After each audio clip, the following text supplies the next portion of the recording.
ನಮಸ್ತೆ. ವಾಸವಿ ಸಾಹಿತ್ಯ ಕಲಾವೇದಿಕೆ ಅರ್ಪಿಸುವ ಕನ್ನಡ ವಾಲ್ಮೀಕಿ ರಾಮಾಯಣ ಡಾಕ್ಟರ್ CN ಶ್ರೀನಿವಾಸ ಅಯ್ಯಂಗಾರ್ ಅನುವಾದಿಸಿದ ಸರ್ಗ 14. ದಶರಥನು ಅಶ್ವಮೇಧ ಯಾಗವನ್ನು ಮಾಡಿದುದು. ಸಂವತ್ಸರವು ಮುಗಿಯುವ ವೇಳೆಗೆ ಕುದುರೆಯು ಹಿಂದಕ್ಕೆ ಬಂದು ಸೇರಿತು. ಸರಯೂ ನದಿಯ ಉತ್ತರ ತೀರದಲ್ಲಿ ದಶರಥನು ಯಜ್ಞವನ್ನು ಆರಂಭಿಸಿದನು.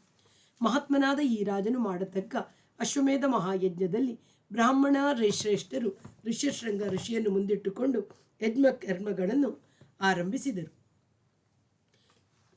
ವೇದಾಧ್ಯಯನ ಸಂಪನ್ನರಾದ ಋತ್ವಿಕುಗಳು ಮೀಮಾಂಸೆ ಕಲ್ಪಸೂತ್ರಗಳಲ್ಲಿ ವಿಧಿಸಿರುವಂತೆ ಯಥಾವಿಧಿಯಾಗಿ ಕರ್ಮಗಳನ್ನು ಮಾಡುತ್ತಿದ್ದರು. ಪ್ರವರ್ಗ್ಯವೆಂಬ ಹೋಮವನ್ನು, ಉಪಸತ್ ಎಂಬ ಇಷ್ಟಿಯನ್ನು ಶಾಸ್ತ್ರೋಕ್ತವಾಗಿ ಮಾಡಿ ಮುಂದಿನ ಕರ್ಮಗಳನ್ನು ವಿಧಿಪೂರ್ವಕವಾಗಿ ನಡೆಸಿದರು. ಅನಂತರ ಎಲ್ಲರೂ ಸಂತೋಷಚಿತ್ತರಾಗಿ ಪೂಜೆಯನ್ನು ಮಾಡಿ ಆ ಋಷಿಶ್ರೇಷ್ಠರು ಪ್ರಾತಸ್ಸವನ ಎಂಬ ಕರ್ಮವೇ ಮೊದಲಾದ ಕರ್ಮಗಳನ್ನು ಮಾಡಿದರು. ಇಂದ್ರನಿಗೆ ಕೊಡಬೇಕಾದ ಹವಿರ್ಭಾಗವನ್ನು ವಿಧಿ ಪ್ರಕಾರ ಕೊಟ್ಟು ಪಾಪರಹಿತನಾದ ಸೋಮರಾಜ ಅವನನ್ನು ಸ್ತುತಿಗಳಿಂದ ಸ್ತೋತ್ರ ಮಾಡಲಾಯಿತು. ಅನಂತರ ಮಧ್ಯಾಹ್ನದ ಸವನವು ಯಥಾಕ್ರಮವಾಗಿ ನಡೆಯಿತು. ಅನಂತರ ಆ ಬ್ರಾಹ್ಮಣ ಶ್ರೇಷ್ಠರು ಮಹಾತ್ಮನಾದ ಆ ರಾಜನ ಪರವಾಗಿ ಮೂರನೆಯದಾದ ಸಾಯಂ ಸವನವನ್ನು ಶಾಸ್ತ್ರ ರೀತಿಯಿಂದ ಮಾಡಿದರು. ಮಾಡಬೇಕಾದ ಹೋಮ ಯಾವುದನ್ನೂ ಬಿಡಲಿಲ್ಲ. ಯಾವ ಲೋಪವೂ ಉಂಟಾಗಲಿಲ್ಲ. ಎಲ್ಲವೂ ಬ್ರಹ್ಮಸ್ವರೂಪದಿಂದ ಅಡಕವಾಗಿರುವಂತೆ ಕಾಣುತ್ತಿತ್ತು. ಎಲ್ಲವನ್ನೂ ಕ್ಷೇಮದಾಯಕವಾಗಿರುವ ರೀತಿಯಲ್ಲಿ ಮಾಡಿದರು. ಹಗಲು ವೇಳೆಯಲ್ಲಿ ಆಯಾಸ ಪಟ್ಟವನಾಗಲಿ ಹಸಿವಿನಿಂದ ಬಳಲಿರುವವನಾಗಲಿ ಯಾರೂ ಕಾಣುತ್ತಿರಲಿಲ್ಲ. ವಿದ್ವಾಂಸನಲ್ಲದ 100 ಮಂದಿಗೆ ಕಡಿಮೆಯಾದ ಶಿಷ್ಯರನ್ನುಳ್ಳ ಬ್ರಾಹ್ಮಣ ಯಾರುಗಳೂ ಅಲ್ಲಿ ಇರಲಿಲ್ಲ. ಬ್ರಾಹ್ಮಣರು, ಶೂದ್ರಾದಿಗಳು, ತಾಪಸರು, ಸನ್ಯಾಸಿಗಳು, ವೃದ್ಧರು, ರೋಗಿಗಳು, ಸ್ತ್ರೀಯರು, ಬಾಲಕರು ಎಲ್ಲರೂ ಪ್ರತಿನಿತ್ಯ ಅಲ್ಲಿಗೆ ಬಂದು ಭೋಜನ ಮಾಡುತ್ತಿದ್ದರು. ಯಾವಾಗಲೂ ಊಟ ಮಾಡುತ್ತಲೇ ಇದ್ದರೂ ರಾಜನಿಗೆ ತೃಪ್ತಿಯೇ ಆಗುತ್ತಿರಲಿಲ್ಲ. ಅನ್ನವನ್ನು ನೀಡಿರಿ, ನಾನಾ ವಿಧವಾದ ವಸ್ತುಗಳನ್ನು ದಾನ ಮಾಡಿರಿ ಎಂದು ರಾಜನಿಂದ ಪ್ರೇರಿತನಾಗಿ ಅದೇ ಪ್ರಕಾರವಾಗಿ ಇದಕ್ಕಾಗಿ ನೇಮಿತರಾದವರು ಮಾಡುತ್ತಿದ್ದರು. ಶಾಸ್ತ್ರ ಕರ್ಮವನ್ನು ಅನುಸರಿಸಿ ದಿನದಿನವೂ ಸಿದ್ಧ ಮಾಡಲ್ಪಟ್ಟ ಅನ್ನದ ರಾಶಿಗಳು ಬೆಟ್ಟದಂತೆ ಇರುತ್ತಿದ್ದವು. ಮಹಾತ್ಮನಾದ ಆತನು ಮಾಡತಕ್ಕ ಯಜ್ಞದಲ್ಲಿ ನಾನಾ ದೇಶಗಳಿಂದ ಬಂದಿದ್ದ ಸ್ತ್ರೀ ಪುರುಷರೆಲ್ಲರೂ ಅನ್ನ ಪಾನಗಳಿಂದ ತೃಪ್ತರಾದರು. ಅನ್ನಾದಿಗಳು ಮಾಡತಕ್ಕ ಕ್ರಮದಲ್ಲಿ ಮಾಡಲ್ಪಟ್ಟು ಬಹುರುಚಿಯಾಗಿವೆ ಎಂದು ಬ್ರಾಹ್ಮಣೋತ್ತಮರು ಕೊಂಡಾಡುತ್ತಿದ್ದರು. ನಾವು ತೃಪ್ತರಾದೆವು, ನಿನಗೆ ಮಂಗಳವಾಗಲಿ ಎಂದು ಘೋಷಿಸುತ್ತಿದ್ದವರ ಮಾತುಗಳು ದಶರಥನ ಕಿವಿಯನ್ನು ಮುಟ್ಟಿದವು. ಬ್ರಾಹ್ಮಣರಿಗೆ ಬಡಿಸುವವರು ಚೆನ್ನಾಗಿ ಆಭರಣಾದಿಗಳಿಂದ ಅಲಂಕೃತರಾಗಿರುತ್ತಿದ್ದರು. ಮನೋಹರವಾದ ರತ್ನದ ಕರ್ಣಾಭರಣಗಳಿಂದ ಕೂಡಿದ ಇತರರು ಇವರಿಗೆ ಸಹಾಯಕರಾಗಿರುತ್ತಿದ್ದರು. ಯಜ್ಞ ಕರ್ಮಗಳ ನಡುವೆ ವಿರಾಮ ದೊರಕಿದಾಗ ವಾಗ್ಮಿಗಳು, ಧೀರರೂ ಆದ ಬ್ರಾಹ್ಮಣರು ಒಬ್ಬರನ್ನೊಬ್ಬರು ವಾದದಲ್ಲಿ ಜಯಿಸುವ ಅಪೇಕ್ಷೆಯಿಂದ ಅನೇಕವಾದ ತರ್ಕವಾದಗಳನ್ನು ಮಾಡುತ್ತಿದ್ದರು. ಪ್ರತಿ ದಿವಸವೂ ಯಜ್ಞ ಕರ್ಮದಲ್ಲಿ ಸಮರ್ಥರಾದ ಬ್ರಾಹ್ಮಣರು ಶಾಸ್ತ್ರವು ಹೇಳತಕ್ಕ ರೀತಿಯಲ್ಲಿ ಕರ್ಮಗಳನ್ನೆಲ್ಲ ಮಾಡುತ್ತಾ ಬಂದರು. ರಾಜನ ಯಜ್ಞ ಮಂಟಪದಲ್ಲಿ ಸೇರಿದ್ದ ಸಭೆಯಲ್ಲಿ ಎಲ್ಲರೂ 6 ವೇದಾಂಗಗಳನ್ನು ತಿಳಿದು ಅನೇಕವಾದ ಶಾಸ್ತ್ರಗಳನ್ನು ಓದಿ ವ್ರತಾನುಷ್ಠಾನಗಳನ್ನು ಬಲ್ಲವರೇ ಹೊರತು ಬೇರೆ ಯಾರೂ ಅಲ್ಲಿ ಇರಲಿಲ್ಲ. ಎಲ್ಲರೂ ವಾದದಲ್ಲಿ ಸಮರ್ಥರಾದ ಬ್ರಾಹ್ಮಣರೇ. ಯೂಪಸ್ತಂಭಗಳನ್ನು ಪ್ರತಿಷ್ಠಾಪನೆ ಮಾಡುವ ಸಮಯವು ಪ್ರಾಪ್ತವಾಗಲು ಶಾಸ್ತ್ರಜ್ಞರು, ಯಜ್ಞ ಕರ್ಮಗಳನ್ನು ಚೆನ್ನಾಗಿ ಬಲ್ಲವರು ಆದ ಋತ್ವಿಕುಗಳು ಬಿಲ್ವ ವೃಕ್ಷ, ಕದಿರ ವೃಕ್ಷ, ಬಿಲ್ಲಗಳ ಜೊತೆಗೆ ಕೂಡಿಕೊಂಡಿರುವಂತೆ ಮುತ್ತುಗದ ಮರಗಳು, ಈ ವೃಕ್ಷದಲ್ಲಿ 6 ಸಂಖ್ಯೆಯಲ್ಲಿಯೂ, ಶ್ಲೇಷಾತ್ಮಕವೆಂಬ ವೃಕ್ಷದಲ್ಲಿ 1, ದೇವದಾರು ವೃಕ್ಷದಲ್ಲಿ 2, ಬಾಹುಗಳ ಅಂತರದ ಅಗಲದ ದೂರದಲ್ಲಿರುವಂತೆಯೂ ಕಂಬಗಳನ್ನು ಏರ್ಪಡಿಸಿದರು. ಯಜ್ಞಶಾಲೆಯು ಶೋಭಾಯಮಾನವಾಗಿರುವಂತೆ ಈ ಕಂಬಗಳನ್ನೆಲ್ಲ ಚಿನ್ನದಿಂದ ಅಲಂಕರಿಸಿದರು. ಈ 21 ಯೂಪಸ್ತಂಭಗಳು ಒಂದೊಂದು 21 ಮೊಳ ಉದ್ದವುಳ್ಳವದಾಗಿದ್ದು 21 ವಸ್ತ್ರಗಳಿಂದ ಅಲಂಕರಿಸಲ್ಪಟ್ಟಿದ್ದವು. 8 ಮೂಲಗಳಿಂದ ಕೂಡಿ ನಯವಾಗಿರುವಂತೆ ಚೆನ್ನಾಗಿಯೂ ದೃಢವಾಗಿಯೂ ಈ ಕಂಬಗಳನ್ನು ಶಿಲ್ಪಿಗಳು ನಿಲ್ಲಿಸಿದರು. ವಸ್ತ್ರಗಳಿಂದ ಮುಚ್ಚಲ್ಪಟ್ಟು ಗಂಧ ಪುಷ್ಪಗಳಿಂದ ಅಲಂಕೃತವಾಗಿ ಈ ಸ್ತಂಭಗಳು ಅಂತರಿಕ್ಷದಲ್ಲಿ ಸಪ್ತಋಷಿಗಳು ಪ್ರಕಾಶಿಸುವಂತೆ ಪ್ರಕಾಶಿಸುತ್ತಿದ್ದವು. ಶುಲ್ಬ ಕರ್ಮಗಳನ್ನು ಅರಿತವರಾದ ಬ್ರಾಹ್ಮಣರು ಅಳತೆಗೆ ಸರಿಯಾಗಿ ಇಟ್ಟಿರುವ ಇಟ್ಟಿಗೆಗಳಿಂದ ಅಗ್ನಿವೇದಿಕೆಗಳನ್ನು ಸ್ಥಾಪಿಸಿ ಅವುಗಳಲ್ಲಿ ಅಗ್ನಿಯನ್ನು ಸ್ಥಾಪಿಸಿದರು. ರಾಜಶ್ರೇಷ್ಠನಾದ ಆ ದಶರಥನ ಯಜ್ಞಕ್ಕಾಗಿ ಸಮರ್ಥರಾದ ಬ್ರಾಹ್ಮಣರು ಅಗ್ನಿವೇದಿಕೆಯನ್ನು ಗರುಡಾಕಾರದಲ್ಲಿ ಬಂಗಾರದ ರೆಕ್ಕೆಗಳುಳ್ಳಂತೆ 18 ಪ್ರಸ್ತಾರಗಳಿಂದ ಕೂಡಿ ಸಾಮಾನ್ಯವಾದ ಅಗ್ನಿವೇದಿಕೆಯ 3ರಷ್ಟಿರುವಂತೆ ಸ್ಥಾಪಿಸಿದರು. ಶಾಸ್ತ್ರವಿಹಿತವಾದ ಪಶುಗಳು, ಸರ್ಪಗಳು, ಪಕ್ಷಿಗಳು ಇವೆಲ್ಲವೂ ಆಯಾ ದೇವತೆಗಳನ್ನು ಉದ್ದೇಶಿಸಿ ವಿದ್ಯುಕ್ತವಾಗಿ ಆಯಾ ಯೂಪಸ್ತಂಭಗಳಿಗೆ ಕಟ್ಟಲ್ಪಟ್ಟವು. ಯಜ್ಞ ಕಾಲವು ಪ್ರಾಪ್ತವಾಗಲು ಋತ್ವಿಕುಗಳು ಶಾಸ್ತ್ರೋಕ್ತವಾಗಿ ಕುದುರೆಯನ್ನು, ಜಲಚರ ಜಂತುಗಳನ್ನು ಸ್ತಂಭಕ್ಕೆ ಕಟ್ಟಿದರು. ಈ ಪ್ರಕಾರ 300 ಯಜ್ಞ ಪಶುಗಳು ದಶರಥ ರಾಯನ ಅಶ್ವರತ್ನವು ಯೂಪಸ್ತಂಭಗಳಿಗೆ ಕಟ್ಟಲ್ಪಟ್ಟವು. ಕೌಸಲ್ಯ ದೇವಿಯು ಆ ಕುದುರೆಯನ್ನು ಪೂಜೆ ಮಾಡಿ ಬಹಳ ಸಂತೋಷದಿಂದ 3 ಚೂರಿಗಳಿಂದ ಅಶ್ವಮೇಧದ ಯಾಗದ ವಿವರಣೆಯ ಪ್ರಕಾರ ಬಂಗಾರದ ಸೂಜಿಗಳಿಂದ ಅಭಿಪ್ರಾಯಪಟ್ಟಿರುತ್ತಾರೆ ಕೀರಿದಳು. ಅಂದು ಧರ್ಮಾಪೇಕ್ಷೆಯಿಂದ ಆ ರಾತ್ರಿ ಕುದುರೆಯ ದೇಹದ ಜೊತೆಯಲ್ಲಿಯೇ ದೃಢ ಮನಸ್ಸಿನಿಂದ ಇದ್ದಳು. ಹೋತ್ರ, ಅಧ್ವೈರು, ಉದ್ಗಾತ್ರ ಎಂಬ ಸ್ಥಾನದಲ್ಲಿದ್ದ ಋತ್ವಿಕಗಳು ಪಟ್ಟ ಮಹಿಷೆಯಿಂದಲೂ ದ್ವಿತೀಯ ಪತ್ನಿಯಿಂದಲೂ ಇತರ ಪತ್ನಿಯರಿಂದಲೂ ಯಜ್ಞ ಮಾಡಿಸಿದರು. ಜಿತೇಂದ್ರಿಯರಾದ ಋತ್ವಿಕ್ ಆ ಕುದುರೆಯ ಒಪೆಯನ್ನೆತ್ತಿ ಶಾಸ್ತ್ರವಿಧಿಯಿಂದ ಅಗ್ನಿಗೆ ಆಹುತಿ ಇತ್ತನು. ರಾಜನು ತನ್ನ ಪಾಪವನ್ನು ನೀಗಿಸಿಕೊಳ್ಳುವುದಕ್ಕಾಗಿ ಸಕಾಲದಲ್ಲಿ ಕ್ರಮಕ್ಕೆ ಸರಿಯಾಗಿ ಆ ಒಪೆಯು ಸುಡುತ್ತಿರುವಾಗ ಬರತಕ್ಕ ಗಂಧವನ್ನು ಆಘ್ರಾಣಿಸಿದನು. 16 ಜನ ಬ್ರಾಹ್ಮಣರು ಕುದುರೆಯ ಅಂಗಗಳನ್ನೆಲ್ಲ ವಿಧಿಪರೋ ಪ್ರಕಾರವಾಗಿ ಮಂತ್ರೋಚ್ಚಾರಣೆ ಮಾಡಿ ಅಗ್ನಿಗೆ ಸಮರ್ಪಿಸಿದರು. ಇತರ ಯಜ್ಞಗಳನ್ನು ಮಾಡುವಾಗ ಹವಿರ್ಭಾಗವನ್ನು ಅಗ್ನಿಗೆ ಅರ್ಪಿಸುವುದಕ್ಕಾಗಿ ಪಕ್ಷವೆಂಬ ವೃಕ್ಷದ ರೆಂಬೆಯನ್ನು ಉಪಯೋಗಿಸುತ್ತಾರೆ. ಅಶ್ವಮೇಧ ಯಜ್ಞಕ್ಕೆ ವೇತಸವೆಂಬ ಮರದ ರೆಂಬೆಯಿಂದ ಹೋಮ ಮಾಡುತ್ತಾರೆ. ಕಲ್ಪಸೂತ್ರದ ಪ್ರಕಾರ ಅಶ್ವಮೇಧ ಯಾಗವು 3 ದಿನ ನಡೆಯತಕ್ಕದ್ದೆಂದು ಬ್ರಾಹ್ಮಣರು ನಿರ್ಣಯಿಸಿದ್ದಾರೆ.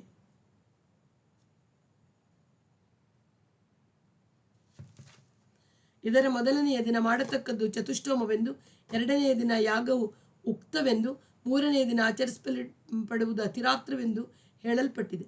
ಇದರಂತೆಯೇ ಅನೇಕ ಶಾಸ್ತ್ರಗಳಲ್ಲಿ ವಿಧಿಸಲ್ಪಟ್ಟಿರುವ ಜ್ಯೋತಿಷ್ಠೋಮ, ಆಯುಷ್ಠೋಮ ಎಂಬ ಕೃತುಗಳು 2 ಅತಿರಾತ್ರಗಳನ್ನು ಅಭಿಜಿತ್, ವಿಶ್ವಜಿತ್, ಆಪ್ತುರ್ಯಾಮ ಎಂಬ ಮಹಾಯಜ್ಞಗಳನ್ನು ಅಲ್ಲಿ ನೆರವೇರಿಸಲಾಯಿತು. ಯಜ್ಞಾಂತ್ಯದಲ್ಲಿ ವಂಶ ಅಭಿವೃದ್ಧಿಗಾಗಿ ಹೋತೃಸ್ಥಾನದಲ್ಲಿದ್ದ ಋತ್ವಿಜನಿಗೆ ಪೂರ್ವ ದೇಶದ ದಿಕ್ಕಿನ ದೇಶವನ್ನೆಲ್ಲ ದಾನ ಕೊಡಲಾಯಿತು. ದಾನವಾಗಿ ಕೊಟ್ಟನು. ಅಧ್ವರ್ಯು ಸ್ಥಾನದಲ್ಲಿದ್ದ ಋತ್ವಿಜನಿಗೆ ಪಶ್ಚಿಮ ದಿಕ್ಕಿನ ದೇಶವನ್ನು, ಬ್ರಹ್ಮಸ್ಥಾನದಲ್ಲಿ ಇದ್ದವನಿಗೆ ದಕ್ಷಿಣದ ದಿಗ್ದೇಶಗಳನ್ನು, ಉದ್ಗಾತೃವಿನ ಸ್ಥಾನದಲ್ಲಿದ್ದವನಿಗೆ ಉತ್ತರ ದಿಕ್ಕಿನ ದೇಶಗಳನ್ನು ಕೊಟ್ಟನು. ಈ ಪ್ರಕಾರದ ದಕ್ಷಿಣೆಯು ಪೂರ್ವದಲ್ಲಿ ಬ್ರಹ್ಮದೇವನು ಮಾಡಿದ ಅಶ್ವಮೇಧ ಮಹಾಯಜ್ಞದಲ್ಲಿ ನಿರ್ಮಿತವಾದುದು. ಅದರಂತೆ ಯಜ್ಞವನ್ನು ಕ್ರಮ ಪ್ರಕಾರವಾಗಿ ಮುಗಿಸಿ ಪುರುಷ ಶ್ರೇಷ್ಠನಿಗೆ ಆ ರಾಜನು ಯಜ್ಞ ಫಲವನ್ನು ಪಡೆಯುವುದಕ್ಕಾಗಿ ಭೂಮಿಯನ್ನೆಲ್ಲ ಋತ್ವಿಜರಿಗೆ ಕೊಟ್ಟು ಬಿಟ್ಟನು. ಆದರೆ ಪಾಪವನ್ನೆಲ್ಲ ಕಳೆದುಕೊಂಡ ಆ ರಾಜನನ್ನು ಕುರಿತು ಋತ್ವಿಜರು ಹೀಗಂದರು: ಎಲೈ ರಾಜನೇ, ಈ ಭೂಮಂಡಲವನ್ನೆಲ್ಲ ರಕ್ಷಿಸಲು ನೀನೊಬ್ಬನೇ ಅರ್ಹನು. ಭೂಮಿಯಿಂದ ನಮಗೆ ಆಗಬೇಕಾದುದು ಏನೂ ಇಲ್ಲ.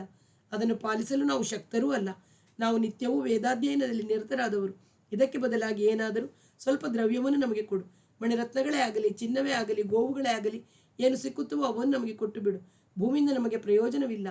ವೇದ ಪಾರಂಗತರಾದ ಬ್ರಾಹ್ಮಣರು ಹೀಗೆ ಹೇಳಲಾಗಿ ರಾಜನು 10 ಲಕ್ಷ ಗೋವುಗಳನ್ನು, 10 ಕೋಟಿ ಚಿನ್ನದ ನಾಣ್ಯಗಳನ್ನು, ಅದಕ್ಕೆ 4ರಷ್ಟು ಬೆಳ್ಳಿಯ ನಾಣ್ಯಗಳನ್ನು ಅವರಿಗೆ ಕೊಟ್ಟನು. ಋತ್ವಿಜರು ಇವನ್ನೆಲ್ಲ ಸ್ವೀಕರಿಸಿ ಎಲ್ಲವನ್ನೂ ಋಷಿಶೃಂಗ ಮುನಿಗಳಿಗೂ ಧೀಮಂತರಾದ ವಸಿಷ್ಠರಿಗೂ ಒಪ್ಪಿಸಿದರು. ಆಗ ಬ್ರಾಹ್ಮಣೋತ್ತಮರೆಲ್ಲ ಆ ದ್ರವ್ಯವನ್ನು ಯಥಾನ್ಯಾಯವಾಗಿ ಹಂಚಿಕೊಂಡು ತಮ್ಮ ಸಂತೋಷವನ್ನು ವ್ಯಕ್ತಪಡಿಸಿದರು. ಅನಂತರ ಯಜ್ಞವನ್ನು ನೋಡಲು ಬಂದಿದ್ದ ಬ್ರಾಹ್ಮಣರಿಗೆಲ್ಲ ರಾಜನು ಬಹಳ ಸಂತೋಷ ಚಿತ್ತನಾಗಿ ಕೋಟಿ ಸಂಖ್ಯೆಯಿಂದ ಚಿನ್ನದ ನಾಣ್ಯವನ್ನು ದಾನ ಮಾಡಿದನು. ಆಗ ಬಡ ಬ್ರಾಹ್ಮಣನೊಬ್ಬನು ಬೇಡಲಾಗಿ ದಶರಥನು ಶ್ರೇಷ್ಠನಾದ ತನ್ನ ಹಸ್ತಾಭರಣವನ್ನು ಕೊಟ್ಟು ಬಿಟ್ಟನು. ಬ್ರಾಹ್ಮಣರೆಲ್ಲ ಸುಪ್ರೀತರಾಗಲು ಬ್ರಾಹ್ಮಣರಲ್ಲಿ ವಿಶೇಷವಾಗಿ ವಾತ್ಸಲ್ಯವನ್ನಿಟ್ಟಿದ್ದ ಆ ರಾಜನು ಆನಂದ ಬಾಷ್ಪವನ್ನು ಸುರಿಸುತ್ತಾ ಅವರಿಗೆಲ್ಲರಿಗೂ ಭಕ್ತಿಯಿಂದ ನಮಸ್ಕರಿಸಿದನು. ಭೂಮಿಯ ಮೇಲೆರಗಿ ಸಾಷ್ಟಾಂಗ ಪ್ರಣಾಮ ಮಾಡುತ್ತಿದ್ದ ಉದಾರಿಯಾದ ರಾಜನನ್ನು ಬ್ರಾಹ್ಮಣರು ವಿಧಿವತ್ತಾಗಿ ಆಶೀರ್ವಾದ ಮಂತ್ರಗಳಿಂದ ಹರಸಿದರು.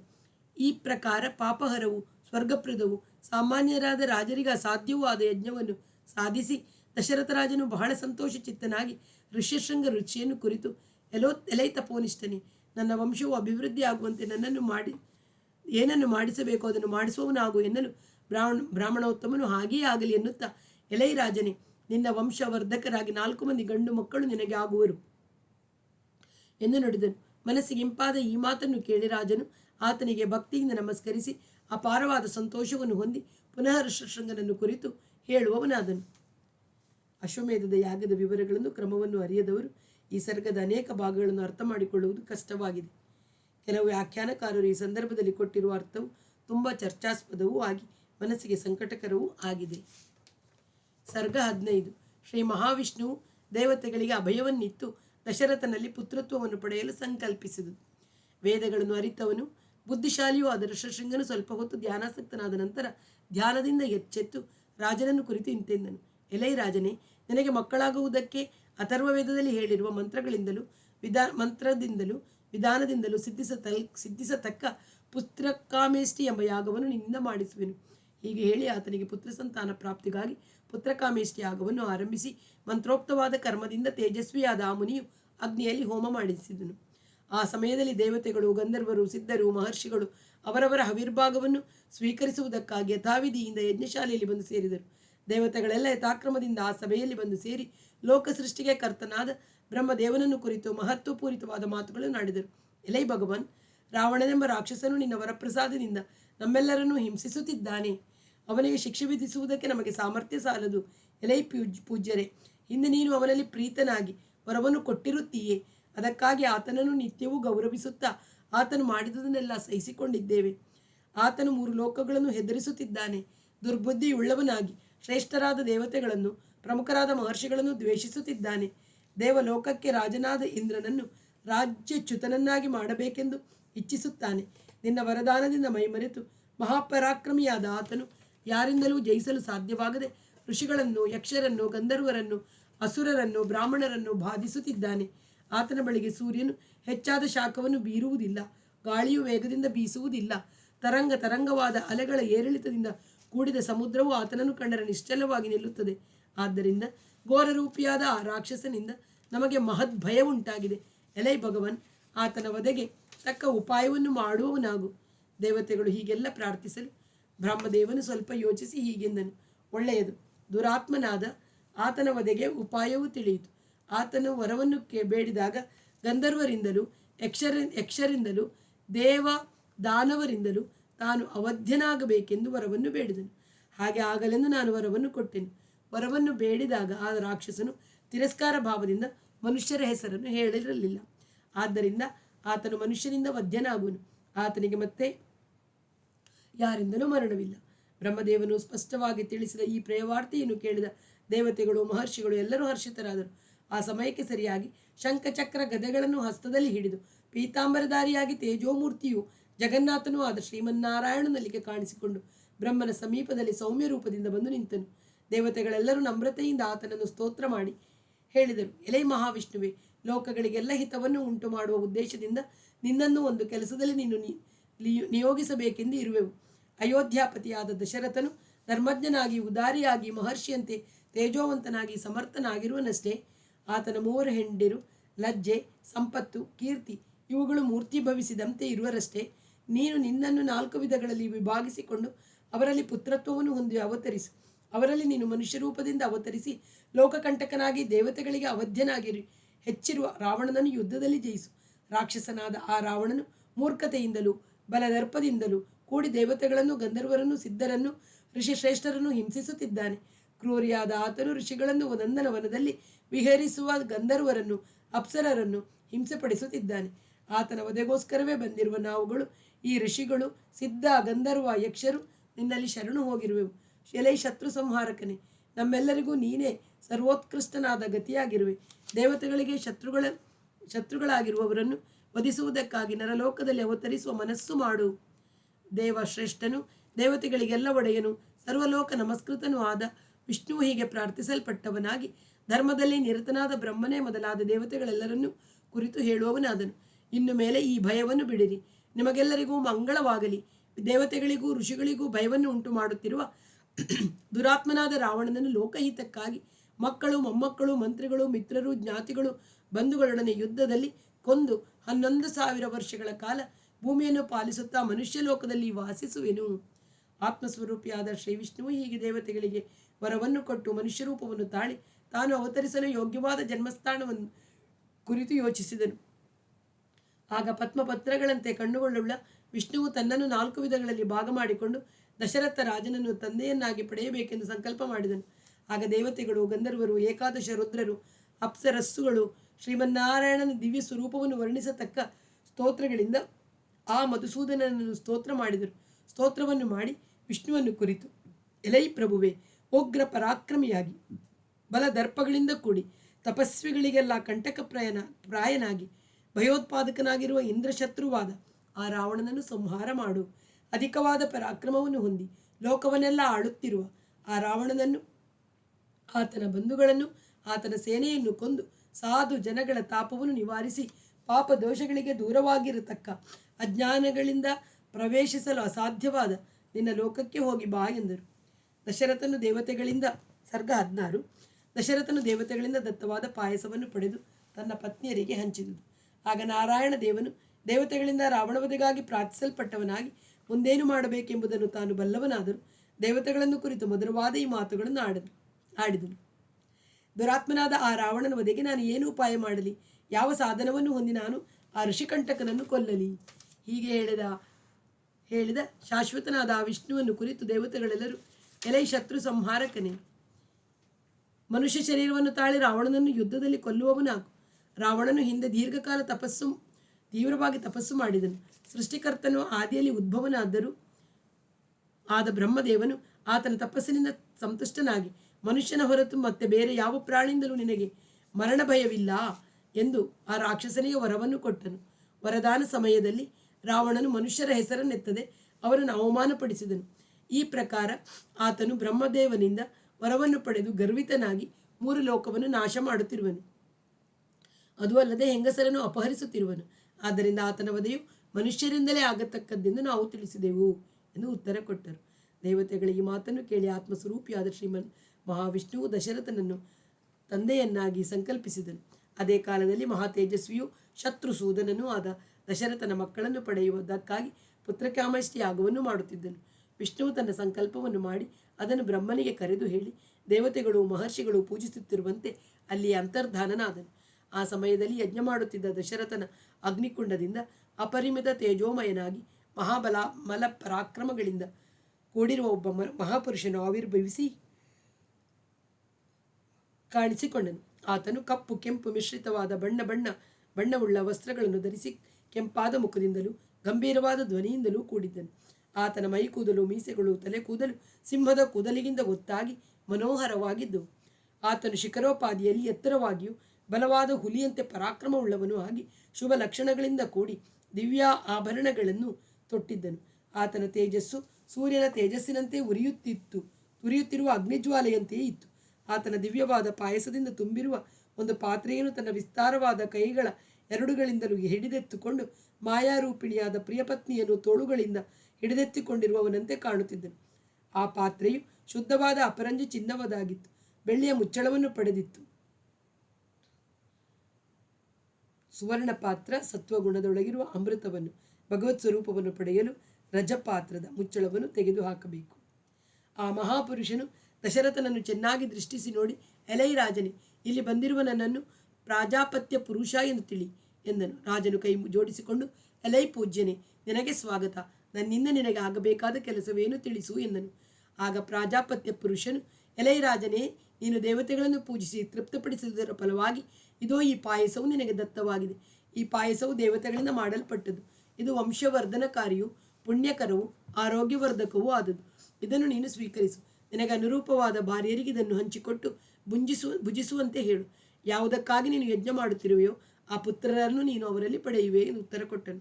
ರಾಜನು ಸುಪ್ರೀತನಾಗಿ ಹಾಗೆ ಮಾಡುವೆನೆಂದು ಹೇಳಿ ದೇವದತ್ತವಾದ ಪರಮಾನ್ನದಿಂದ ತುಂಬಿದ ಆ ಚಿನ್ನದ ಪಾತ್ರೆಯನ್ನು ಭಕ್ತಿಯಿಂದ ಸ್ವೀಕರಿಸಿ ಶಾಂತಿರೂಪಿಯಾದ ಆ ಅದ್ಭುತ ಮಹಾಪುರುಷರಿಗೆ ತಲೆಬಾಗಿ ನಮಸ್ಕರಿಸಿ ತುಂಬ ಸಂತೋಷದಿಂದ ಪ್ರದಕ್ಷಿಣೆ ಮಾಡಿದನು. ದೇವ ನಿರ್ಮಿತವಾದ ಪಾಯಸವನ್ನು ಪಡೆದು ದಶರಥನು ದರಿದ್ರನು ಹೆಚ್ಚಾದ ಧನವನ್ನು ಪಡೆದು ಸಂತೋಷ ಪಡುವಂತೆ ಆನಂದಭರಿತನಾದನು. ಅದ್ಭುತವಾದ ತೇಜೋರೂಪವಾಗಿ ಪ್ರಕಾಶಿಸುತ್ತಿದ್ದ ಆ ಪುರುಷನು ಈ ಕೆಲಸವನ್ನು ನೆರವೇರಿಸಿ ಅಲ್ಲಿಂದ ಅಂತರ್ಧಾನನಾದನು. ರಾಜನು ಅಂತಃಪುರಕ್ಕೆ ಪ್ರವೇಶಿಸಿ ಶರತ್ಕಾಲದ ಚಂದ್ರಕಿರಣಗಳಿಂದ ಅಂತರಿಕ್ಷವು ಬೆಳಗುವಂತೆ ಅಂತಃಪುರದ ಜನಗಳಲ್ಲಿ ಮೂಡಿದ್ದ ಹರ್ಷಕಿರಣಗಳಿಂದ ಪ್ರಕಾಶಮಾನವಾಯಿತು. ರಾಜನ ಅಂತಃಪುರಕ್ಕೆ ಹೋಗಿ ಕೌಸಲ್ಯಾದೇವಿಯನ್ನು ಕುರಿತು, ನನಗೆ ಸಂತಾನವನ್ನು ಕೊಡತಕ್ಕ ಈ ಪಾಯಸವನ್ನು ಸ್ವೀಕರಿಸು ಎಂದು ಹೇಳುತ್ತಾ ಪಾತ್ರೆಯಲ್ಲಿದ್ದ ಪಾಯಸದ ಅರ್ಧ ಭಾಗವನ್ನು ಕೌಸಲ್ಯಗೆ ಕೊಟ್ಟನು. ಇನ್ನು ಉಳಿದ ಅರ್ಧವನ್ನು ರಾಜನು ಸೌಮಿತ್ರೆಗೆ ಕೊಟ್ಟನು. ಇನ್ನುಳಿದ ಅರ್ಧ ಭಾಗದಲ್ಲಿ ಎಂದರೆ ಒಟ್ಟು ಪಾಯಸದ ಕಾಲು ಭಾಗದಲ್ಲಿ ಅರ್ಧವನ್ನು ಕೈಕೇಯಿಗೆ ಸಂತಾನ ಪ್ರಾಪ್ತಿಗಾಗಿ ಕೊಟ್ಟನು. ಉಳಿದ ಭಾಗವನ್ನು 8ನೇ ಒಂದು ಭಾಗವನ್ನು ಏನು ಮಾಡಲಿ ಎಂದು ಯೋಚಿಸಿ ಅದನ್ನು ಕೂಡ ಸುಮಿತ್ರಾದೇವಿಗೆ ಕೊಟ್ಟು ಬಿಟ್ಟನು. ಈ ರೀತಿಯಾಗಿ ರಾಜನು ಪಾಯಸವನ್ನು ತನ್ನ ಭಾರ್ಯೆಯರಿಗೆ ಪ್ರತ್ಯೇಕವಾಗಿ ಕೊಟ್ಟನು. ಸುಮಿತ್ರಾದೇವಿಗೆ 2 ಸಲ ಪಾಯಸ ಕೊಟ್ಟದ್ದರಿಂದ ಆಕೆಗೆ 2 ಮಕ್ಕಳು ಹುಟ್ಟುವರು. ಮಿಕ್ಕ ಪಾಯಸವನ್ನು ಸುಮಿತ್ರೆಗೆ ಮಾತ್ರವೇ ಕೊಟ್ಟದ್ದಕ್ಕೆ ಕಾರಣ ಭಗವತ್ ಪ್ರೇರಣೆಯ ಮಾತ್ರವೇ ಹೊರತು ಬೇರೇನೂ ಅಲ್ಲ. ಬೇರೆ ಏನಾದರೂ ಕಾರಣ ತಿಳಿಸಲು ಪ್ರಯತ್ನ ಪಡುವುದರಿಂದ ಏನೂ ಪ್ರಯೋಜನವೂ ಇಲ್ಲ. ಇಂಥ ಸಂದರ್ಭದಲ್ಲಿ ನಮ್ಮ ಊಹಾಪೋಹಗಳಿಗೆ ಅವಕಾಶ ಕೊಡಬಾರದು. ರಾಜನ ಪತ್ನಿಯರಾದ ಆ ಉತ್ತಮೆಯರು 3 ಸಹ ಪಾಯಸವನ್ನು ಸ್ವೀಕರಿಸಿ ಪರಮ ಸಂತೋಷದಿಂದ ಕೂಡಿ ತಾವು ಕೃತಕೃತ್ಯರಾದೆವು ಎಂದು ಎಣಿಸಿದರು. ಆ ರಾಜಪತ್ನಿಯರು ಉತ್ಕೃಷ್ಟವಾದ ಪಾಯಸವನ್ನು ಉಂಡು ಸ್ವಲ್ಪ ಕಾಲದಲ್ಲಿಯೇ ಅಗ್ನಿಯಂತೆಯೇ ಸೂರ್ಯನಂತೆಯೂ ತೇಜೋಮಯರಾದ ಗರ್ಭವನ್ನು ಧರಿಸಿದರು. ರಾಜನು ಆ ಸ್ತ್ರೀಯರಲ್ಲಿ ಗರ್ಭವು ಬೆಳೆಯುತ್ತಿರುವುದನ್ನು ನೋಡಿ ಮನಸ್ಸಿನಲ್ಲಿ ಚಿಂತೆಯನ್ನು ದೂರ ಮಾಡಿ ಸ್ವರ್ಗದಲ್ಲಿ ಇಂದ್ರದೇವನು ದೇವತಾ ಶ್ರೇಷ್ಠ ಗುಣಗಳಿಂದಲೂ ಸಿದ್ಧರ್ಷಿಗಳಿಂದಲೂ ಪೂಜಿತನಾಗಿ ಶೋಭಿಸುವಂತೆ ಸಂತೋಷದಿಂದ ಇದ್ದನು. ಸರ್ಗ 17. ದೇವತೆಗಳು ತಮ್ಮ ಅಂಶದಿಂದ ಕಪಿಗಳನ್ನು ಸೃಷ್ಟಿಸಿದುದು. ಶ್ರೀ ವಿಷ್ಣುವು ಮಹಾತ್ಮನಾದ ದಶರಥನಲ್ಲಿ ಪುತ್ರನಾಗಿ ಅವತರಿಸುವುದಾಗಿ ಸಂಕಲ್ಪಿಸಿರಲಾಗಿ ಅತ್ತ ಭಗವಾನ್ ಬ್ರಹ್ಮದೇವನು ದೇವತೆಗಳನ್ನು ಕರೆದು ಈ ರೀತಿ ಹೇಳಿದನು. ಸತ್ಯಸಂಧನೂ ವೀರನೂ ನಮಗೆಲ್ಲರಿಗೂ ಹಿತೈಷಿಯುವಾದ ವಿಷ್ಣುವಿನ ಸಹಾಯಕ್ಕೋಸ್ಕರ ನೀವೆಲ್ಲರೂ ಬಲಶಾಲಿಗಳು, ಕಾಮರೂಪಿಗಳು, ಮಾಯಾ ವಿದ್ಯೆಯನ್ನು ಅರಿತವರು, ವಾಯುವಿನಂತೆ ವೇಗವಾಗಿ ಉಳ್ಳವರು ಆದ ಮಕ್ಕಳನ್ನು ಸೃಷ್ಟಿ ಮಾಡಿರಿ. ಅವರು ಯುಕ್ತಿವಂತರು, ಬುದ್ಧಿಶಾಲಿಗಳು, ಹಾಗೆ ವಿಷ್ಣುವಿನಂತೆ ಪರಾಕ್ರಮಶಾಲಿಗಳಾಗಿರಬೇಕು. ಅವರೆಲ್ಲರೂ ದೇವತೆಗಳಂತೆ ಸಂವರಿಸಲು ಅಸಾಧ್ಯರು, ಚತುರೋಪಾಯಗಳನ್ನು ತಿಳಿದವರೂ ಆಗಿ ದಿವ್ಯವಾದ ದೇಹ ಸೌಂದರ್ಯವುಳ್ಳವರು, ಸರ್ವಾಸ್ತ್ರಗಳನ್ನು ಬಲ್ಲವರೂ ಆಗಿರಬೇಕು. ಮುಖ್ಯರಾದ ಅಪ್ಸರ ಸ್ತ್ರೀಯರಲ್ಲಿಯೂ ಗಂಧರ್ವ ಸ್ತ್ರೀಯರಲ್ಲಿಯೂ ಯಕ್ಷ ಪನ್ನಗ ವಿದ್ಯಾಧರ ಸ್ತ್ರೀಯರಲ್ಲಿಯೂ ಕಿನ್ನರಿಯರಲ್ಲಿಯೂ ಕರಡಿಗಳಲ್ಲಿಯೂ ವಾನರ ಸ್ತ್ರೀಯರಲ್ಲಿಯೂ ನಿಮ್ಮಂತೆಯೇ ಪರಾಕ್ರಮವುಳ್ಳ ವಾನರ ರೂಪದಿಂದಿರುವ ಪುತ್ರರನ್ನು ಪಡೆಯಿರಿ. ನಾನು ಬಹಳ ಹಿಂದೆಯೇ ಜಾಂಬವಂತನೆಂಬ ಕರಡಿಯನ್ನು ಸೃಷ್ಟಿಸಿರುತ್ತೇನೆ. ನಾನು ಒಂದು ಸಲ ತೀವ್ರವಾಗಿ ಆಕಳಿಸುತ್ತಿದ್ದಾಗ ಆತನು ನನ್ನ ಗಂಟಲಿಂದ ಹುಟ್ಟಿದನು. ಪೂಜ್ಯನಾದ ಬ್ರಹ್ಮನು ಹೀಗೆ ಹೇಳಲಾಗಿ ಈ ಆಜ್ಞೆಯನ್ನು ಶಿರಸಾವಹಿಸಿ ಮಹಾತ್ಮರು, ಋಷಿಗಳು, ಸಿದ್ಧರು, ವಿದ್ಯಾಧರರು, ಉರಗರು, ಚಾರಣರು ಇವರೇ ಮೊದಲಾಗಿ ಎಲ್ಲ ದೇವತೆಗಳು ವನಚರಿಗಳಾದ ವಾನರ ರೂಪಿಗಳಾದ ಪುತ್ರರನ್ನು ಪಡೆದರು. ಇಂದ್ರನು ತನಗೆ ಸಮಾನವಾದ ವಾಲಿ ಎಂಬ ಪರಾಕ್ರಮಶಾಲಿಯಾದ ಪುತ್ರನನ್ನು ಸೃಷ್ಟಿಸಿದನು. ಮಹಾತೇಜಸ್ವಿಯಾದ ಸೂರ್ಯನು ಸುಗ್ರೀವನನ್ನು ಸೃಷ್ಟಿಸಿದನು. ಬೃಹಸ್ಪತಿಯು ಸಮಸ್ತ ವಾನರ ಪ್ರಮುಖರಲ್ಲಿ ಅತ್ಯಂತ ಬುದ್ಧಿವಂತನಾದ ತಾರ ಎಂಬ ಮಹಾಕಪಿಯನ್ನು ಸೃಷ್ಟಿಸಿದನು. ಗಂಧಮಾದನನೆಂಬ ವಾನರನು ಕುಬೇರನ ಮಗನಾಗಿ ಹುಟ್ಟಿದನು. ವಿಶ್ವಕರ್ಮನು ನಳನೆಂಬ ಮಹಾಕಪಿಯನ್ನು ಸೃಷ್ಟಿಸಿದನು. ಅಗ್ನಿಯ ಮಗನಾಗಿ ನೀಲನು ತಂದೆಯಂತೆಯೇ ಮಹಾ ತೇಜಸ್ವಿಯಾಗಿ ತನ್ನ ತೇಜಸ್ಸಿನಿಂದಲೂ ಪರಾಕ್ರಮದಿಂದಲೂ ಎಲ್ಲ ವಾನರನ್ನು ಮೀರಿಸಿದನು. ರೂಪ ಸಂಪತ್ತುಗಳಿಂದ ಕೂಡಿದ ಅಶ್ವಿನಿ ದೇವತೆಗಳು ಮೈಂದ ದ್ವಿವಿಧರೆಂಬವರನ್ನು, ವರುಣನು ಸುಷೇಣನನ್ನು, ಪರ್ಜನ್ಯದೇವನು ಶರಭನನ್ನು ಸೃಷ್ಟಿಸಿದನು. ವಾಯುವಿನಿಂದ ಉತ್ಪನ್ನನಾದ ಹನುಮಂತನೆಂಬ ಕಪಿಯು ಮಹಾ ತೇಜಸ್ವಿಯಾಗಿ ವಜ್ರಕಾಯಿಯಾಗಿ ಕಾಯನಾಗಿ ಗರುಡನಿಗೆ ಸಮಾನನಾದ ವೇಗವುಳ್ಳವನಾಗಿದ್ದನು. ರಾವಣನ ವಧೆಯ ಉದ್ದೇಶದಿಂದ ಹೀಗೆ ಮಹಾಬಲ ಪರಾಕ್ರಮಿಗಳು, ಮನಸ್ಸಿಗೆ ಬಂದ ರೂಪವನ್ನು ತಾಳಬಲ್ಲವರು, ಮೇರು ಮಂದರ ಪರ್ವತಗಳಂತೆ ದೃಢ ಶರೀರಗಳು ಆದ ಕರಡಿಗಳು, ವಾನರರು, ಗೋಲಾಂಗೂಲವೆಂಬ ಕಪಿ ಜಾತಿಯವರು ಸಹಸ್ರಗಟ್ಟಲೆಯಾಗಿ ಬ್ರಹ್ಮನ ಆಜ್ಞೆಯಾದ ಕ್ಷಿಪ್ರದಲ್ಲೇ ಜನಿಸಿದರು. ಯಾವ ದೇವತೆಗೆ ಅಂಥ ಸೌಂದರ್ಯವು, ತೇಜಸ್ಸು, ಪರಾಕ್ರಮ ಇದ್ದಿತ್ತೋ ಅಂಥವೇ ಆದ ಈ ಗುಣಗಳಿಂದ ಕೂಡಿ ಆತನ ಪುತ್ರರಾಗಿ ಹುಟ್ಟಿದನು. ಕೆಲವರು ಗೋಲಾಂಗೂಲ ಸ್ತ್ರೀಯರಲ್ಲಿ ಜನಿಸಿ ಮಹಾಪರಾಕ್ರಮಿಗಳಾದರು. ಕೆಲವು ಕರಡಿಗಳಲ್ಲಿ ಹುಟ್ಟಿದರು. ಕಿನ್ನರಿಯರಲ್ಲಿ ಅನೇಕ ವಾನರರು ಹುಟ್ಟಿದರು. ದೇವತೆಗಳು, ಮಹರ್ಷಿಗಳು, ಗಂಧರ್ವ, ಗರುಡ, ಯಕ್ಷರು, ನಾಗರು, ಕಿಂಪುರುಷರು, ಸಿದ್ಧ, ವಿದ್ಯಾಧರೋರಗರು ಬಹಳ ಸಂತೋಷದಿಂದ ಸಹಸ್ರಗಟ್ಟಲೆ ವಾನರನ್ನು, ಮುಖ್ಯರಾಗಿ ಅಪ್ಸರ ಸ್ತ್ರೀಯರಲ್ಲಿಯೂ ವಿದ್ಯಾಧರ ಸ್ತ್ರೀಯರಲ್ಲಿಯೂ ನಾಗ ಗಂಧರ್ವ ಸ್ತ್ರೀಯರಲ್ಲೂ ಸೃಷ್ಟಿಸಿದರು. ಈ ವಾನರರೆಲ್ಲರೂ ಮನಸ್ಸಿಗೆ ಬಂದ ರೂಪವನ್ನು ತಾಳತಕ್ಕ ಸಾಮರ್ಥ್ಯವುಳ್ಳವರಾಗಿ ಸ್ವೇಚ್ಛೆಯಾಗಿ ತಿರುಗುತ್ತಾ ಹುಲಿಸಿಂಹಗಳಂತೆ ಬಲಶಾಲಿಗಳಾಗಿದ್ದರು. ಕಲ್ಲು ಬಂಡೆಗಳನ್ನು ಮರಗಳನ್ನು ಕಿತ್ತೆಸೆದು ಯುದ್ಧ ಮಾಡುವವರಾಗಿಯೂ ತೀಕ್ಷ್ಣವಾದ ಉಗುರುಗಳಿಂದ ಕೋರೆ ಹಲ್ಲುಗಳಿಂದ ಕೂಡಿದವರಾಗಿಯೂ ಎಲ್ಲರೂ ಸರ್ವಾಸ್ತ್ರಗಳನ್ನು ಬಲ್ಲವರಾಗಿಯೂ ಬೆಟ್ಟಗಳನ್ನೇ ಕದಲಿಸುತ್ತಾ ಬೇರೂರಿದ ಮರಗಳನ್ನೇ ಕಿತ್ತು ಹಾಕಬಲ್ಲವರಾಗಿದ್ದರು. ಇವರುಗಳು ನದಿಗಳಲ್ಲಿ ಒಡೆಯನಾದ ಸಮುದ್ರವನ್ನು ಅಲ್ಲೋಲ ಕಲ್ಲೋಲ ಮಾಡಬಲ್ಲರು. ಕಾಲಿನಿಂದಲೇ ಭೂಮಿಯನ್ನು ಸೀಳಬಲ್ಲರು. ಮಹಾಸಮುದ್ರವನ್ನೇ ಹಾರಬಲ್ಲರು. ಅಂತರಿಕ್ಷಕ್ಕೆ ಹಾರಿ ಮೇಘಗಳನ್ನು ಹಿಡಿಯಬಲ್ಲರು. ಕಾಡಿನಲ್ಲಿ ಸಂಚರಿಸುವ ಮದ್ದಾನಗಳನ್ನು ಹಿಡಿಯಬಲ್ಲರು. ಇವರ ಗರ್ಜನಾ ಶಬ್ದದಿಂದ ಅಂತರಿಕ್ಷದಲ್ಲಿ ಸಂಚರಿಸುತ್ತಿರುವ ಪಕ್ಷಿಗಳನ್ನು ಭೂಮಿಗೆ ಕೆಡವಬಲ್ಲರು. ಇಂಥ ಕಾಮರೂಪಿಗಳಾದ ಮಹಾತ್ಮರಾದ ವಾನರ ಪ್ರಮುಖರು ಲಕ್ಷಗಟ್ಟಲೆಯಾಗಿ ಹುಟ್ಟಿದರು. ಇವರುಗಳೆಲ್ಲ ದೊಡ್ಡ ದೊಡ್ಡ ಕಪಿ ಸೈನ್ಯಗಳಿಗೆ ನಾಯಕರಾಗಿ ತಮ್ಮಂತೆ ವೀರರಾದ ಕಪಿಗಳನ್ನು ಸೃಷ್ಟಿಸಿದರು. ಇನ್ನು ಅನೇಕ ಸಾವಿರ ಗಟ್ಟಲೆಯಾಗಿ ಕರಡಿಗಳಿಂದ ಕೂಡಿದ ಅನೇಕ ಬೆಟ್ಟಗಳಲ್ಲಿ ವಾಸವಾಗಿದ್ದರು. ಇತರರು ನಾನಾ ಬೆಟ್ಟಗಳಲ್ಲೂ ಕಾಡುಗಳಲ್ಲೂ ನೆಲೆಸಿದರು. ಈ ಕಪಿ ಪ್ರಮುಖರೆಲ್ಲ ಅಣ್ಣ ತಮ್ಮಂದಿರಾದ ವಾಲಿ ಸುಗ್ರೀವರನ್ನು, ನಳ, ನೀಲ, ಹನುಮಂತ ಮೊದಲಾದ ಕಪಿಸೇನ ನಾಯಕರನ್ನು ಆಶ್ರಯಿಸಿದರು. ಎಲ್ಲರೂ ಗರುಡನಂತೆ ಬಲವುಳ್ಳವರಾಗಿಯೂ ಯುದ್ಧ ವಿಶಾರದರಾಗಿಯೂ ಅಲ್ಲಲ್ಲಿ ಸಂಚರಿಸುತ್ತಿದ್ದ ಎದುರಿಗೆ ಸಿಕ್ಕುವ ಸಿಂಹ, ಹುಲಿ, ಸರ್ಪಗಳನ್ನು ಹೊಡೆದೋಡಿಸುತ್ತಾ ದರ್ಪದಿಂದಿದ್ದರು. ಈ ಎಲ್ಲ ವೃಕ್ಷಗಳನ್ನು, ಗೋಲಾಂಗೂಲಗಳನ್ನು, ವಾನರರನ್ನು ತನ್ನ ಭುಜ ಪರಾಕ್ರಮದಿಂದ ಬಾಹುವಾದ ವಾಲಿಯು ಪರಿಪಾಲಿಸುತ್ತಿದ್ದನು. ನಾನಾ ಗಾತ್ರಗಳಿಂದಲೂ ನಾನಾ ವಿಧವಾದ ರೂಪಲಕ್ಷಣಗಳಿಂದಲೂ ಶೋಭಿಸುತ್ತಿದ್ದ ಈ ವಾನರರಿಂದ ಭೂಮಿಯ ಮೇಲಿನ ಎಲ್ಲ ಪರ್ವತಗಳು, ಕಾಡುಗಳು, ಸಮುದ್ರ ತೀರಗಳು ತುಂಬಿ ಹೋದವು. ಮೇಘಗಳ ಗುಂಪಿನಂತೆಯೂ ಪರ್ವತ ಶಿಖರಗಳಂತೆಯೂ ದೇಹವುಳ್ಳವರು ಬಲಶಾಲಿಗಳು ಆದ ವಾನರ ಸೇನಾ ನಾಯಕರು ರಾಮ ಸಹಾಯಾರ್ಥವಾಗಿ ಸೃಷ್ಟಿಸಲ್ಪಟ್ಟವರಾಗಿ ಭೂಮಂಡಲವನ್ನೆಲ್ಲ ಆವರಿಸಿದ್ದರು. ವಾನರ ಸೃಷ್ಟಿಸಲ್ಪಟ್ಟ ಕಾಲದ ವಿಚಾರದಲ್ಲಿ ತುಂಬ ತೊಡಕಾದ ಸಮಸ್ಯೆ ಏಳುತ್ತದೆ. ಪುತ್ರತ್ವಂ ತೂಗತೆ ವಿಷ್ಣು ರಾಜ್ಞಸ್ತಸ್ಯ ಮಹಾತ್ಮನಃ ಉವಾಚ ದೇವತಾ ಸರ್ವಾಹ ಸ್ವಯಂಭೂರ್ಭಗವಾನಿದಂ ಎಂಬುದೇ ಸರ್ಗದ ಮೊದಲನೇ ಶ್ಲೋಕ. ವಿಷ್ಣುವು ದಶರಥನಲ್ಲಿ ಪುತ್ರಭಾವವನ್ನು ಹೊಂದಿ ಅವತರಿಸುವ ಸಂಕಲ್ಪ ಮಾಡಿದ ಮೇಲೆಯೇ ಬ್ರಹ್ಮನು ದೇವತೆಗಳನ್ನೆಲ್ಲ ಕರೆದು ಹೇಳಿದುದನ್ನು ಅರ್ಥ ಮಾಡಿದರೆ ವಾಲಿ, ಸುಗ್ರೀವ, ನಳನೀಲಾದಿ, ಹನುಮಂತಾದಿ ಕಪಿಗಳೆಲ್ಲರೂ ರಾಮನಿಗೆ ಸಮಯವಯಸ್ಕರು ಎಂದು ಅರ್ಥವಾಗುತ್ತದೆ. ಇದು ಇತರ ಕಥಾ ಸನ್ನಿವೇಶಗಳಿಗೆ ಹೊಂದಿಕೊಳ್ಳುವುದಿಲ್ಲ. ರಾವಣನ ವಿಜಯಯಾತ್ರೆಯ ಕಾಲದಲ್ಲಿಯೇ ವಾಲಿ ಇದ್ದನೆಂದು, ಉತ್ತರಕಾಂಡದ ಕಥಾ ಸಂದರ್ಭದಲ್ಲೂ ಇವರೆಲ್ಲರೂ ಮತಂಗ ಋಷಿಯ ಕಾಲದಲ್ಲಿಯೇ ಇದ್ದರೆಂದು ಕಿಷ್ಕಿಂಧಾ ಕಾಂಡದಿಂದಲೂ ತಿಳಿಯುತ್ತದೆ. ಇವರೆಲ್ಲರೂ ರಾಮನಿಗಿಂತ ಬಹಳ ಹಿಂದೆಯೇ ಹುಟ್ಟಿದವರಾಗಿರಬೇಕು. ಹಾಗಾದರೆ ಈ ಸರ್ಗವನ್ನು ಹೇಗೆ ಅರ್ಥ ಮಾಡಿಕೊಳ್ಳಬೇಕು ಎಂಬುದೇ ಸಮಸ್ಯೆ. ವಾಲಿ, ಸುಗ್ರೀವರೇ ಮೊದಲಾದ ಕೆಲವರು ಹಿಂದೆಯೇ ಹುಟ್ಟಿದ್ದರೆಂದು ಇತರ ದೇವತೆಗಳೆಲ್ಲ ಕುರಿತು ಬ್ರಹ್ಮನು ಈಗ ಎಂದರೆ ಪುತ್ರಕಾಮಿಷ್ಟಿ ಯಾಗದಲ್ಲಿ ಹೇಳಿದನೆಂದು ಒಬ್ಬಿಬ್ಬರು ವ್ಯಾಖ್ಯಾನಕಾರರು ಅಭಿಪ್ರಾಯಪಡುತ್ತಾರೆ. ಇದನ್ನು ಒಪ್ಪುವುದು ಕಷ್ಟವಾಗಿದೆ. ಹಾಗಾಗಿದ್ದರೆ ನಾನು ಜಾಂಬವಂತನೆಂದು ಹಿಂದೆಯೇ ಸೃಷ್ಟಿಸಿದನೆಂದು ಬ್ರಹ್ಮನು ಹೇಳಿದ ಕಡೆ ಅದರಂತೆಯೇ ಇಂದ್ರನು ವಾಲಿಯನ್ನು, ಸೂರ್ಯನು ಸುಗ್ರೀವನನ್ನು ಸೃಷ್ಟಿಸುತ್ತಾನೆ ಎಂದು ಹೇಳಬಹುದಾಗಿತ್ತು. ಅದಕ್ಕೆ ಬದಲಾಗಿ ಬ್ರಹ್ಮನ ಆಜ್ಞೆಯಾದ ಮೇಲೆಯೇ ಇಂದ್ರನು ವಾಲಿಯನ್ನು, ಸೂರ್ಯನು ಸುಗ್ರೀವನನ್ನು ಸೃಷ್ಟಿಸಿದನೆಂದು ಖಚಿತವಾದ ಭಾಷೆಯಲ್ಲಿ ಬರೆಯಲ್ಪಟ್ಟಿದೆ.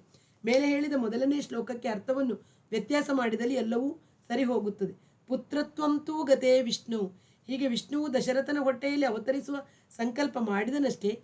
ಅದಕ್ಕೆ ಪೂರ್ವದಲ್ಲಿಯೇ ಬ್ರಹ್ಮನು ಒಮ್ಮೆ ದೇವತೆಗಳನ್ನು ಕರೆದು ಉವಾಚ ಹೇಳಿದನು ಎಂಬ ಅರ್ಥ ಬರುವಂತೆ ಪುರಾ ಎಂಬ ಪದವನ್ನು ಸೇರಿಸಿಕೊಂಡರೆ ಸಮಸ್ಯೆಯು ಪರಿಹಾರವಾಗುತ್ತದೆ. ಈ ಪ್ರಕಾರ ಶ್ಲೋಕದ ಪೂರ್ವಾರ್ಧವು ಉತ್ತರಾರ್ಧವು ಬೇರೆ ಬೇರೆ ಕಾಲದಲ್ಲಿ ನಡೆದ ವೃತ್ತಾಂತಗಳನ್ನು ತಿಳಿಯತಕ್ಕದ್ದು. ರಾವಣ ವಧೆಯು ವಿಷ್ಣುವಿನಿಂದಲೇ ಆಗಬೇಕಾಗಿತ್ತು. ಅದಕ್ಕಾಗಿ ವಿಷ್ಣುವು ಎಲ್ಲಿಯೋ ಯಾವಾಗಲೂ ಭೂಮಿಯ ಮೇಲೆ ಅವತರಿಸುವನೆಂದು ಬ್ರಹ್ಮನಿಗೆ ತಿಳಿದೇ ಇತ್ತು. ಅದಕ್ಕಾಗಿಯೇ ಮುಂಜಾಗ್ರತೆಯನ್ನು ಅನುಸರಿಸಿ ದೇವತೆಗಳನ್ನ ಕರೆದು ವಾನರನನ್ನು ಸೃಷ್ಟಿಸುವಂತೆ ಮಾಡಿದ್ದನು. ಈ ಸರ್ಗದಲ್ಲಿ ಮೊದಲನೇ ಶ್ಲೋಕವನ್ನು ಬಿಟ್ಟರೆ ಮತ್ತೆಲ್ಲಿಯೂ ದಶರಥನ ಮಾತೇ ಬಾರದಿರುವುದನ್ನು ಗಮನಿಸಬೇಕು. ಕಡೆಯ ಶ್ಲೋಕದಲ್ಲಿ ಬರುವ ರಾಮ ಶಬ್ದ ವಾಲ್ಮೀಕಿ ಶೈಲಿಯ ವೈಶಿಷ್ಟ್ಯದಂತೆ ಕಡೆಯ ಶ್ಲೋಕವು ಮುಂದೆ ನಡೆಯುವ ಕಥಾ ಸಂದರ್ಭಕ್ಕೆ ಸೂಚನೆಯಾಗಿದೆ. ಮುಂದಿನ ಭಾಗವನ್ನು ಮತ್ತೆ ಕೇಳೋಣ. ಅಲ್ಲಿವರೆಗೆಲ್ಲರಿಗೂ ನಮಸ್ಕಾರ. ವಾಸವಿ ಸಾಹಿತ್ಯ ಕಲಾವೇದಿಕೆ ಸುಳ್ಯ.